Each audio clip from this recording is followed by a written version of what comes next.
100 gram கொள்ளு பருப்பு பாருங்கள் வேக போட்டுருக்குறோம். வேகட்டும். விறகடுப்புலேயே நல்லா வேவிச்சு எடுத்துகிட்டு வந்தாச்சு பாருங்கள். நல்லா பூ மாதிரி வெந்து போச்சு. இப்போ தாளித்து வேகும்போதே கொஞ்சம் பூண்டும் போட்டு தான் வேவிச்சோம். பருப்பு அதிகமாக இருக்குது, கொஞ்சம் எடுத்து தாளித்து சாப்பிட்டுக்கலாம். மிச்சத்தை கடைஞ்சிடலாம். கடுகு பொரிஞ்சிச்சு.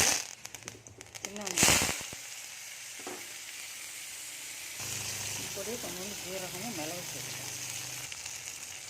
மிளகாய் சேர்த்துக்கலாம். கொஞ்சம் கொத்தமல்லி வேவிச்சு வச்சுருக்கிற கொல்லை இதில் சேர்த்துக்கலாம். ஒரு கொதி வந்தையும் அரைச்சிட்டு புளி கொஞ்சம் சுருக்குன்னு போடணும். பாருங்கள் இவ்வளோ பெருசு போடுறேன். உப்பு தேவையான அளவு போட்டு அரைச்சிக்கலாம். தண்ணியில் அப்படியே ரசம் வச்சுக்கலாம். ரசத்துக்கு ஜீரகம் மிளகு பூண்டு எல்லாம் நான் நுணுக்கி வச்சுருக்கேன். எண்ணெய் காஞ்சிடுச்சு.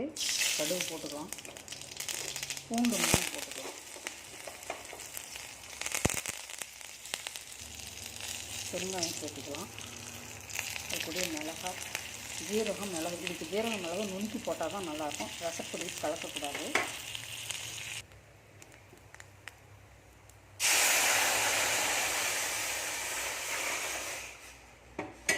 ரசம் கொதிக்கிட்டோம். அதுக்குள்ளே பருப்பு அரைச்சிக்கிட்டோம்.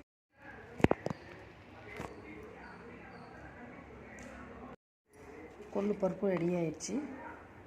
கொள்ளு கொஞ்சம் தாளிச்சிருக்கிறோம். கொஞ்சம் கொள்ளு ரசம். இது வந்து இனிப்பு உருண்டை கொள்ளுலேயே. இந்த கொள்ளுக்கு இதுக்கு மேலே இப்படி வெங்காயம் தூவி சாப்பிட்டா ரொம்ப நல்லது. உடம்புக்கும் ரொம்ப நல்லது. உடம்பு ஃபிட்டாகவும் வச்சுக்கும். கொள்ளு கொழுப்பு சத்தையும் குறைக்கும். சளி வராமல் இருக்கும். இந்த மாதிரி உங்களால் செஞ்சு சாப்பிட முடியலன்னா இந்த சத்து மாவு நாங்கள் அரைச்சி விற்கிறோம். கருப்பு கொள்ளு இந்த கொள்ளெல்லாம் போட்டு அரைச்சி விற்கிறோம். நீங்கள் வாட்ஸ்அப் மெசேஜ் பண்ணி வாங்கிக்கலாம்.